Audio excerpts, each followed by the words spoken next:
हर हर महादेव।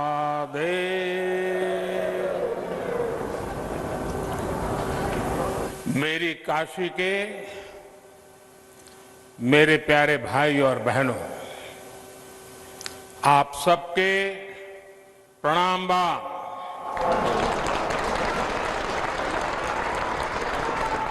विशेषकर राजा तालाब, मिर्जा मुराद, कछवा, कपसेठी, रोहनिया, सेवापुरी क्षेत्र के अन्न देवता लोगन के प्रणाम हो।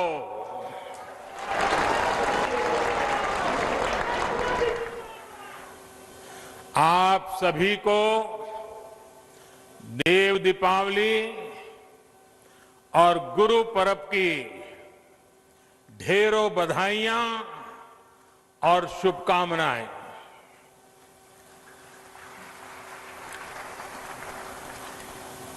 उत्तर प्रदेश के मुख्यमंत्री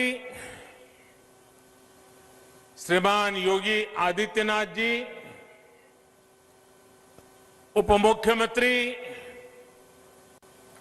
श्री केशव प्रसाद मौर्य जी,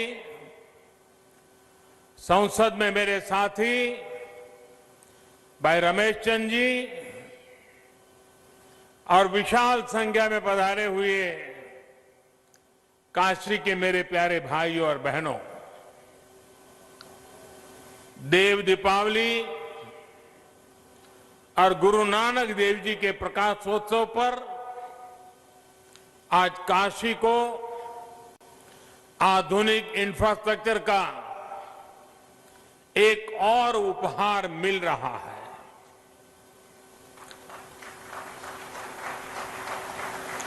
इसका लाभ काशी के साथ ही प्रयागराज के लोगों को भी होगा। आप सभी को बहुत बहुत बधाई।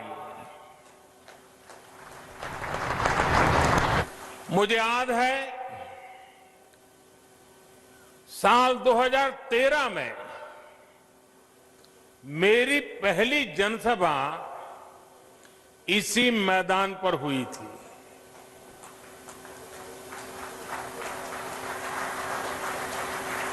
और तब यहां से गुजरने वाला हाईवे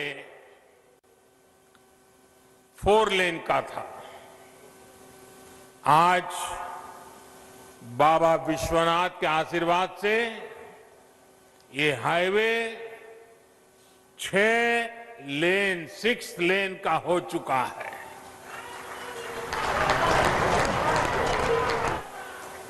पहले जो लोग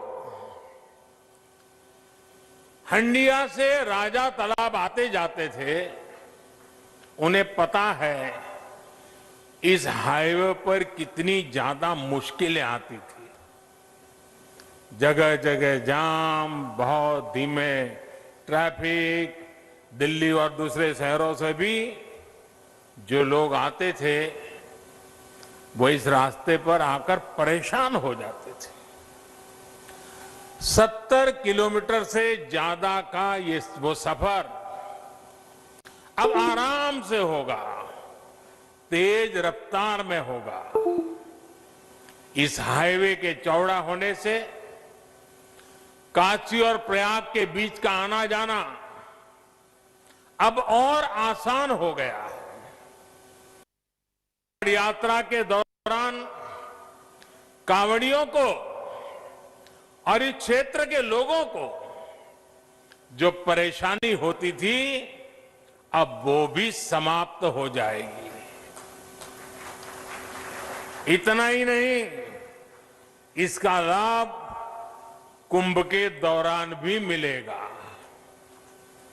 भाई और बहनों, आस्था से जुड़ी जगह हो या फिर किसी विशेष काम की, लोग कहीं भी आने जाने से पहले ये जरूर देखते हैं कि वहां आना जाना कितना आसान है। इस प्रकार की सुविधाएं देशी विदेशी हर तरह के टूरिस्टों और श्रद्धालुओं को भी प्रोत्साहित करती है।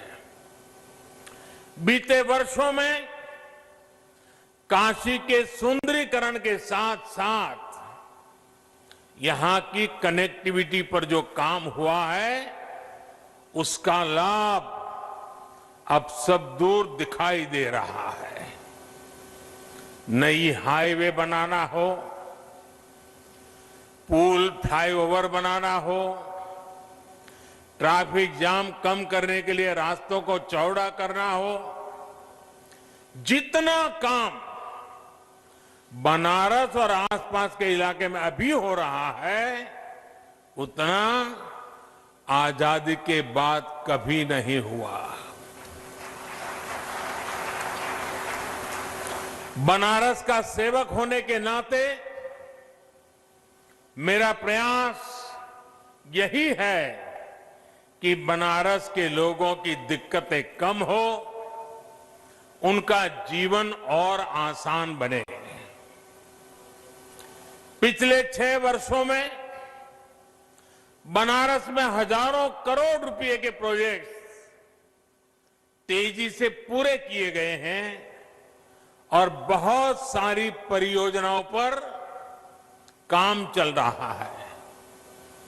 एयरपोर्ट से शहर को जोड़ने वाली सड़क आज बनारस में विकास कार्यों की पहचान बन गई है।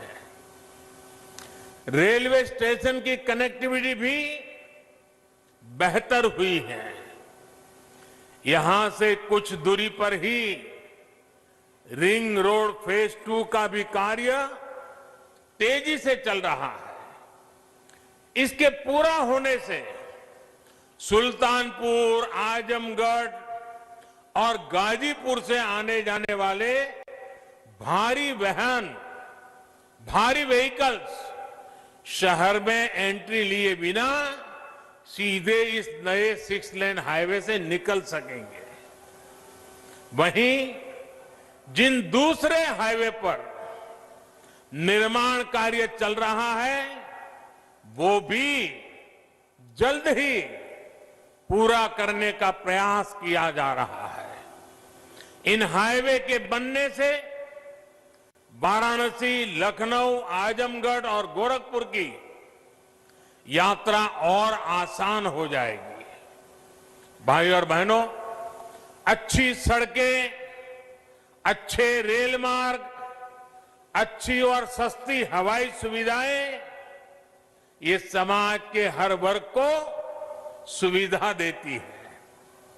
विशेष तौर पर गरीब को, छोटे उद्यमियों को, मध्यम वर्ग को इसका सबसे ज्यादा लाभ मिलता है। जब निर्माण कार्य चलता है तो अनेक लोगों को रोजगार मिलता है। जब ये प्रोजेक्ट बनकर तैयार होते हैं तो समय बचता है, खर्च कम होता और परेशानी भी कम होती है। कोरोना के इस समय में भी श्रमिक साथियों के लिए रोजगार का बहुत बड़ा माध्यम इंफ्रास्ट्रक्चर के ये प्रोजेक्ट ही बने हैं। भाई और बहनों, मुझे खुशी है कि उत्तर प्रदेश में योगी जी और उनकी पूरी टीम ने सरकार बनने के बाद यहां भी इंफ्रास्ट्रक्चर निर्माण में अभूतपूर्व तेजी आई है। पहले उत्तर प्रदेश के इंफ्रास्ट्रक्चर की स्थिति क्या थी, ये आप सभी भली भांति जानते हैं। आज उत्तर प्रदेश की पहचान एक्सप्रेस प्रदेश के रूप में सशक्त हो रही है।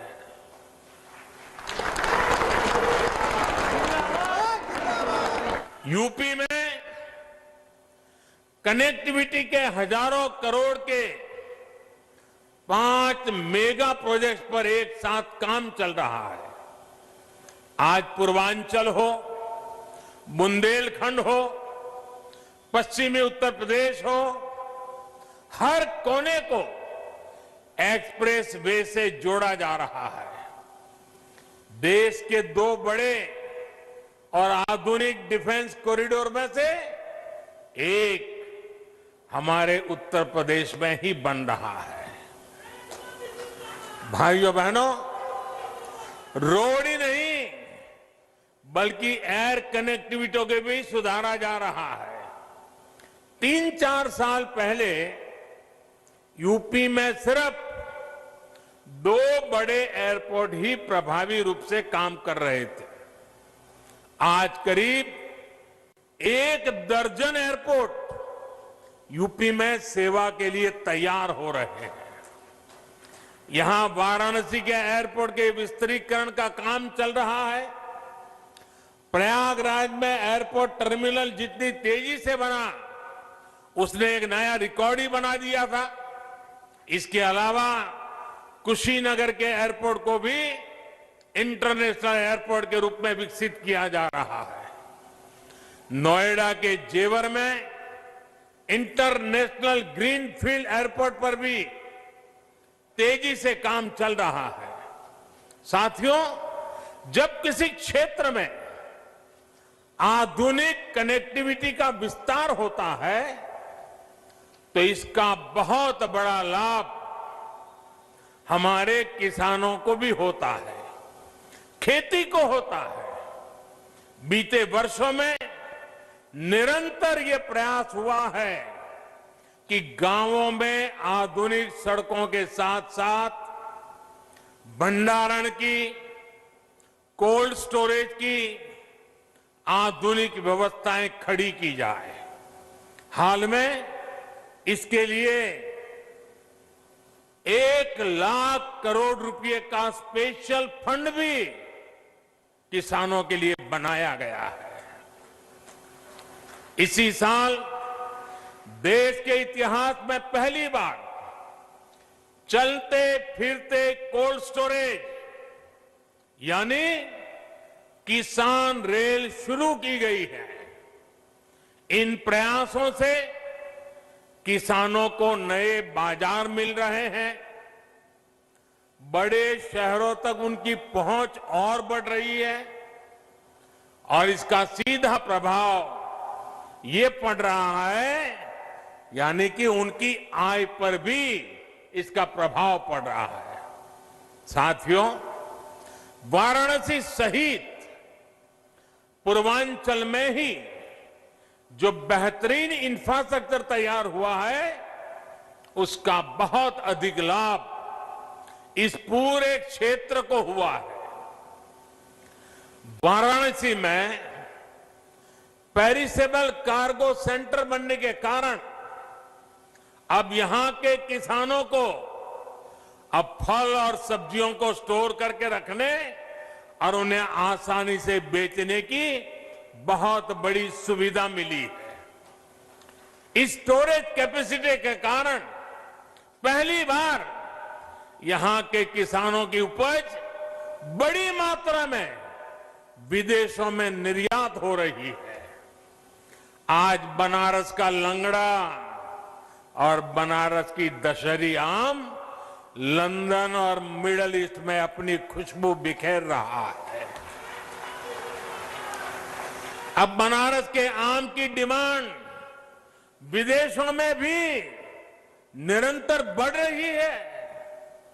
अब यहां जो पैकेजिंग की सुविधाएं तैयार हो रही है, उस वजह से पैकिंग के लिए दूसरे बड़े शहरों में जाने की जरूरत अब नहीं रहेगी।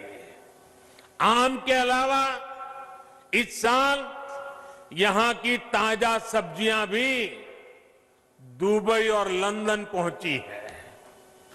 ये एक्सपोर्ट हवाई मार्ग से हुआ है, यानी बेहतर हवाई सेवाओं का सीधा लाभ यहां के छोटे से छोटे किसानों को हो रहा है। गंगा जी पर जो देश का पहला इनलैंड वाटरवे है, इसका उपयोग किसानों की उपज के ट्रांसपोर्ट के लिए अधिक से अधिक कैसे हो, इस पर भी काम हो रहा है। साथियों, सरकार के प्रयासों और आधुनिक इंफ्रास्ट्रक्चर से किसानों को कितना लाभ हो रहा है, इसका एक बेहतरीन उदाहरण चंदौली का काला चावल, ब्लैक राइस है। ये चावल चंदौली के किसानों के घरों में समृद्धि लेकर के आ रहा है। चंदौली के किसानों की आय को बढ़ाने के लिए 2 साल पहले काले चावल की एक वैरायटी का प्रयोग यहां किया गया था। पिछले साल खरीफ के सीजन में करीब 400 किसानों को ये चावल उगाने के लिए दिया गया। इन किसानों की एक समिति बनाई गई, इसके लिए मार्केट तलाश किया गया। सामान्य चावल जहां 35-40 रुपए किलो के हिसाब से बिकता है, वहीं बेहतरीन काला चावल 300 रुपये तक बिक रहा है। बड़ी बात यह भी है कि ब्लैक राइस को विदेशी बाजार भी मिल गया है। पहली बार ऑस्ट्रेलिया को यह चावल निर्यात हुआ है, वो भी करीब 850 रुपये किलो के हिसाब से। यानी जहां धान का एमएसपी 1800 रुपये है, वहीं काला चावल 8,500 रुपये प्रति क्विंटल बिका है। मुझे बताया गया है कि इस कामयाबी को देखते हुए इस बार के सीजन में लगभग 1000 किसान परिवार काले चावल की खेती कर रहे हैं। भाइयों और बहनों, किसान को आधुनिक सुविधाएं देना, छोटे किसानों को संगठित करके उनको बड़ी ताकत बनाना, किसानों की आय बढ़ाने के प्रयास निरंतर जारी है। बीते सालों में फसल बीमा हो या सिंचाई, बीज हो या बाजार, हर स्तर पर काम किया गया है। प्रधानमंत्री फसल बीमा योजना से देश के लगभग 4 करोड़ किसान परिवारों की मदद हुई है। प्रधानमंत्री कृषि सिंचाई योजना से लगभग 87 लाख हेक्टेयर जमीन माइक्रो इरिगेशन के दायरे में आ चुकी है। लगभग 77,000 करोड़ रुपए के इरिगेशन प्रोजेक्ट पर तेजी से काम चल रहा है। लेकिन साथियों, सफल प्रकल्प ही काफी नहीं होते। इसके साथ साथ किसानों को उस बड़े और व्यापक मार्केट का लाभ भी मिलना चाहिए जो हमारा देश, दुनिया के बड़े बाजार हमारे किसानों को उपलब्ध कराते हैं। इसलिए विकल्प के माध्यम से किसानों को सशक्त करने का रास्ता अपनाया गया है। किसान हित में किए गए कृषि सुधार ऐसे ही विकल्प किसान को देते हैं। अगर किसान को कोई ऐसा खरीदार मिल जाए जो सीधा खेत से उपज उठाए, जो ट्रांसपोर्ट से लेकर लॉजिस्टिक के हर प्रबंध करे और बेहतर कीमत दे, तो क्या किसान को अपनी उपज उसे बेचने की आजादी मिलनी चाहिए कि नहीं मिलनी चाहिए? भारत के कृषि उत्पाद पूरी दुनिया में मशहूर है। क्या किसान की इस बड़े मार्केट और ज्यादा दाम तक किसान की पहुंच होनी चाहिए कि नहीं होनी चाहिए? अगर कोई पुराने सिस्टम से ही लेन देन को ठीक समझता है तो उस पर भी इस कानून में कहां कोई रोक लगाई है भाई? साथियों, नए कृषि सुधारों से किसानों को नए विकल्प और नए कानूनी संरक्षण ही तो दिए गए हैं। पहले तो मंडी के बाहर हुए लेन देन ही गैर कानूनी माने जाते थे। ऐसे में छोटे किसानों के साथ अक्सर धोखा होता था, विवाद होते थे, क्योंकि छोटा किसान तो मंडी पहुंच ही नहीं पाता था। अब ऐसा नहीं है। अब छोटे से छोटा किसान भी मंडी से बाहर हुए हर सौदे को लेकर कानूनी कार्यवाही कर सकता है। यानी किसान को अब नए विकल्प भी मिले हैं और छल से, धोखे से उसे बचाने के लिए कानूनी संरक्षण भी मिला है। किसानों को प्रकल्प के साथ ही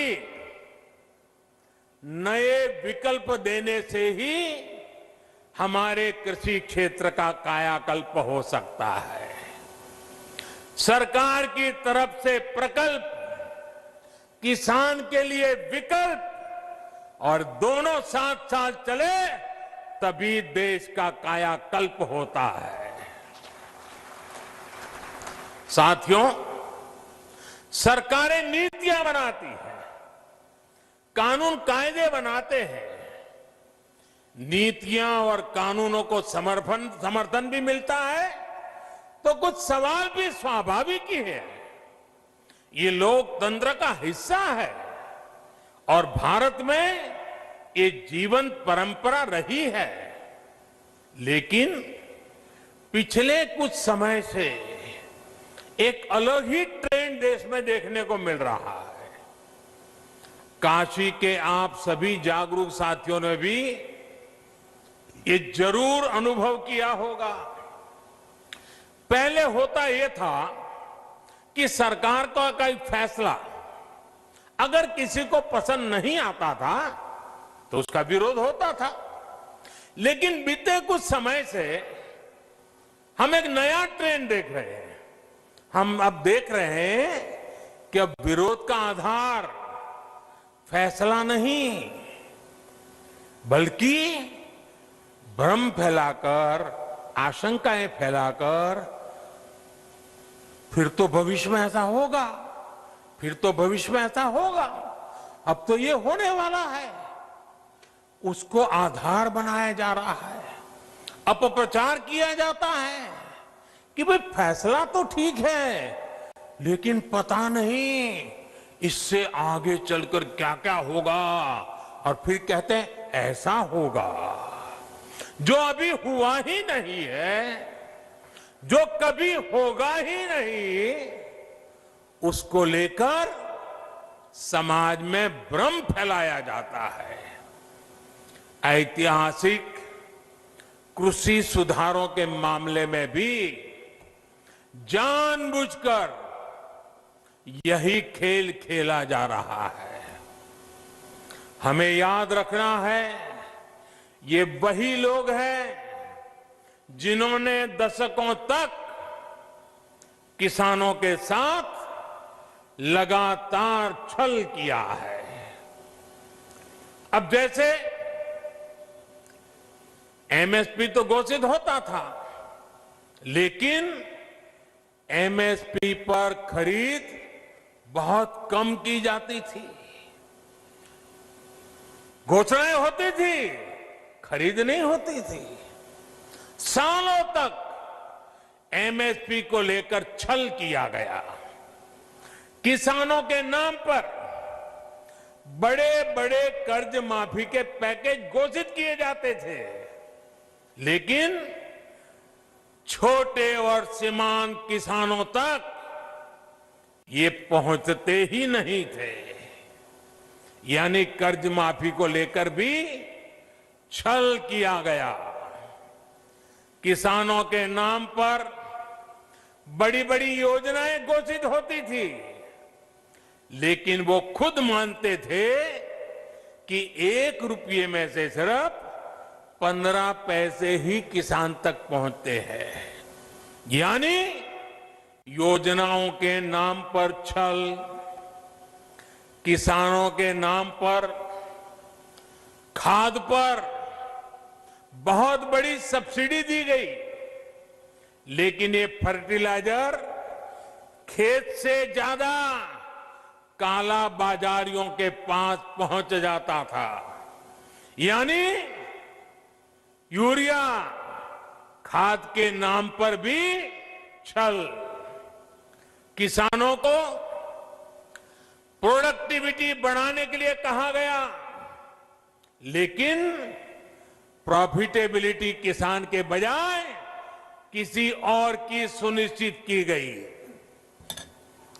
पहले वोट के लिए वादा और फिर छल, यही खेल लंबे समय तक देश में चलता रहा है। साथियों, जब इतिहास छल का रहा हो,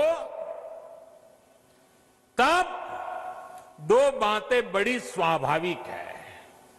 पहली ये कि किसान अगर सरकारों की बातों से कई बार आशंकित रहता है, तो उसके पीछे दशकों का ये लंबा छल का इतिहास है। और दूसरी ये कि जिन्होंने वादे तोड़े, छल किया, उनके लिए ये झूठ फैलाना एक प्रकार से आदत बन गई है, मजबूरी बन चुका है। जो पहले होता था वैसा ही अब भी होने वाला है, क्योंकि उन्होंने ऐसा ही किया था। इसलिए वही फॉर्मूला लगा करके आज भी देख रहे हैं। लेकिन जब इस सरकार का ट्रैक रिकॉर्ड देखोगे, तो सच आपके सामने खुल करके आ जाएगा। हमने कहा था कि हम यूरिया की कालाबाजारी रोकेंगे और किसानों को पर्याप्त यूरिया देंगे। बीते 6 साल में यूरिया की कमी नहीं होने दी। पहले तो यूरिया ब्लैक में लेना पड़ता है। यूरिया के लिए रात रात लाइन में ला करके रात को बाहर ठंड में सोना पड़ता था, और कई बार यूरिया लेने वाले किसानों पर लाठीचार्ज की घटनाएं होती थी। आज ये सब बंद हो गया। यहां तक कि कोरोना लॉकडाउन तक, उसमें भी जब लगभग हर गतिविधि बंद थी, तब भी हमने यूरिया पहुंचाने में दिक्कत नहीं आने दी गई। हमने वादा किया था कि स्वामीनाथन आयोग की सिफारिश के अनुकूल लागत का 1.5 गुना एमएसपी देंगे।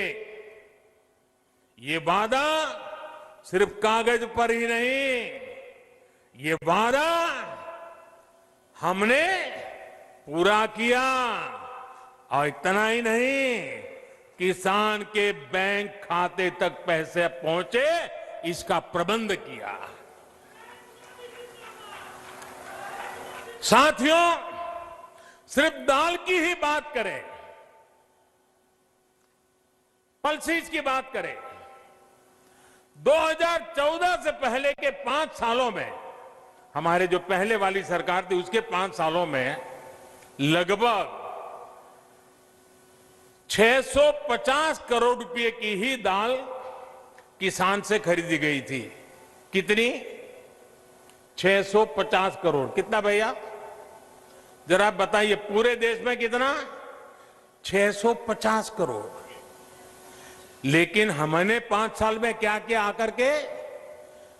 हमारे 5 सालों में हमने लगभग 49,000 करोड़, 49,000 करोड़, यानी करीब करीब 50,000 करोड़ रुपए की दालें एमएसपी पर खरीदी है, यानी लगभग 75 गुना बढ़ोतरी। कहां 650 करोड़ और कहां करीब करीब 50,000 करोड़। 2014 से पहले के 5 सालों में, उनकी आखिरी सरकार की मैं बात कर रहा हूं, 5 सालों में पहले की सरकार ने 2 लाख करोड़ रुपए का धान खरीदा था पूरे देश में, 2 लाख करोड़ का एमएसपी पर। लेकिन हमने हमारे 5 साल में धान के लिए 5 लाख करोड़ रुपए एमएसपी के रूप में किसानों तक हमने पहुंचा दिए हैं साथियों। यानी लगभग 2.5 गुना ज्यादा पैसा किसान के पास पहुंचा है। 2014 से पहले के 5 सालों में गेहूं की खरीद पर 1.5 लाख करोड़ रुपए के आसपास ही किसानों को मिला। 1.5 लाख करोड़ उनकी सरकार के 5 साल। हमने 5 साल में गेहूं पर 3 लाख करोड़ रुपए किसानों को एमएसपी का मिल चुका है, यानी लगभग 2 गुना। अब आप ही बताइए कि अगर मंडियां और एमएसपी को ही हटाना था तो इतनी बड़ी हम ताकत क्यों देते भाई? हम इन पर इतना निवेश ही क्यों करते? हमारी सरकार तो मंडियों को और आधुनिक बनाने के लिए, मजबूत बनाने के लिए करोड़ों रुपए खर्च कर रही है। भाइयों और बहनों, आपको याद रखना है, यही लोग हैं जो पीएम किसान सम्मान निधि को लेकर ये लोग हर गली मोहल्ले में, हर प्रेस कॉन्फ्रेंस में, हर ट्विटर में सवाल उठाते थे। ये लोग अफवाह फैलाते थे, ये मोदी है, ये चुनाव है ना, इसलिए ये किसान सम्मान निधि लेके आया है, ये 2,000 रुपया एक बार दे देगा, दोबारा कभी नहीं देगा। दूसरा झूठ चलाया कि ये 2,000 अभी दे रहा है, लेकिन चुनाव पूरा हो गया या तब ब्याज समेत वापस ले लेगा। आप हैरान हो जाएंगे, एक राज्य में तो इतना झूठ फैलाया कि किसानों ने कहा कि हमें 2,000 रुपये नहीं चाहिए। यहां तक झूठ फैलाया। कुछ राज्य ऐसे भी हैं, एक राज्य जो किसान के नाम से बातें कर रहे हैं, उन्होंने तो प्रधानमंत्री किसान सम्मान निधि योजना को अपने राज्य में लागू ही नहीं होने दिया, क्योंकि अगर ये पैसा किसानों के पास पहुंच गया और कहीं मोदी का जय जयकार हो गया तो फिर तो हमारी राजनीति खत्म हो जाएगी। किसानों के जेब में पैसा नहीं जाने दिया। मैं उन राज्य के किसानों से कहना चाहता हूं, आने वाले समय में जब भी हमारी सरकार बनेगी, ये पैसा भी मैं वहां के किसानों को दे के रहूंगा।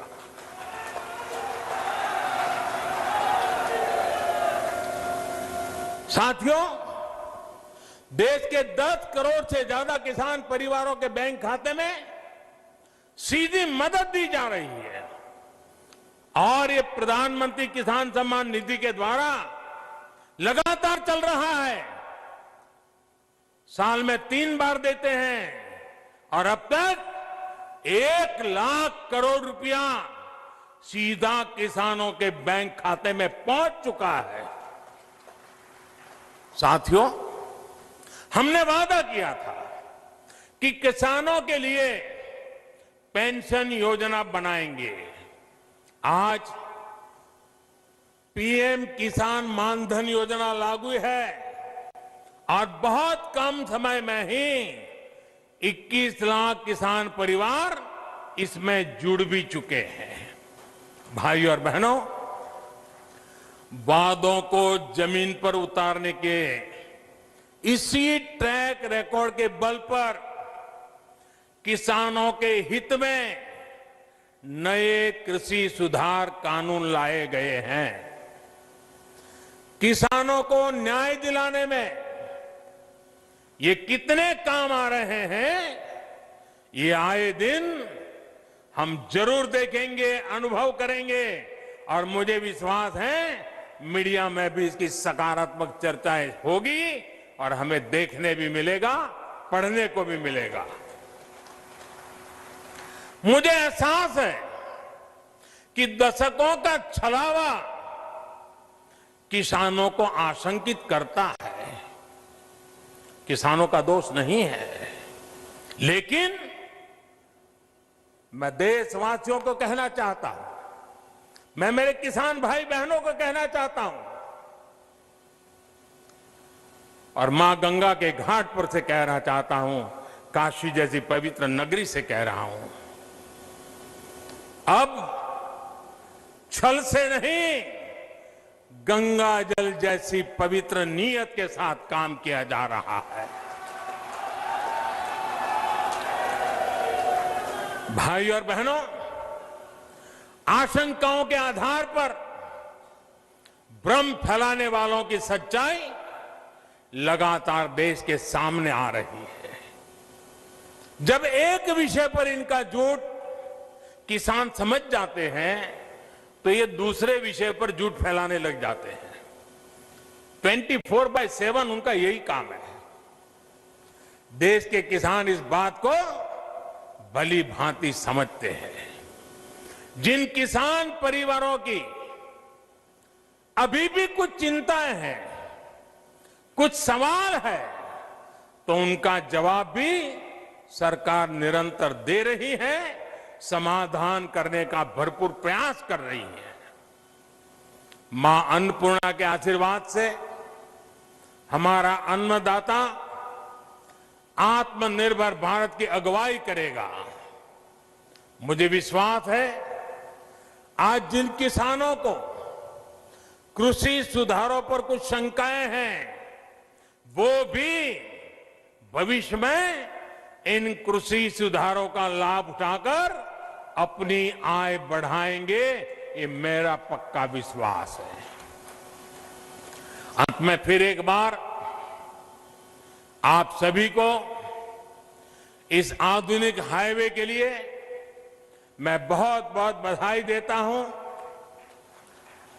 काशी का रूप और स्वरूप यूं ही भव्य बनता रहे, इसके लिए हमारे प्रयास निरंतर चलते रहेंगे।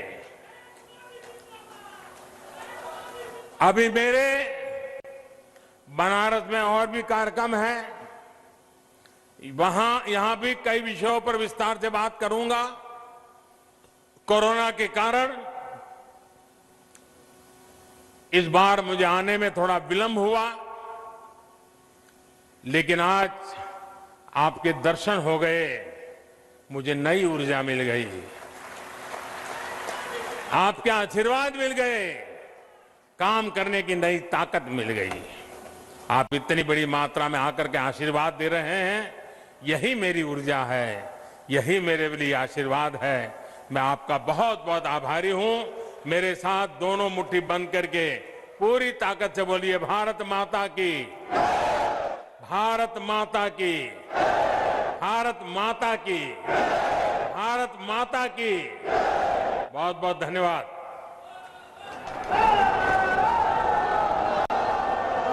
धन्यवाद।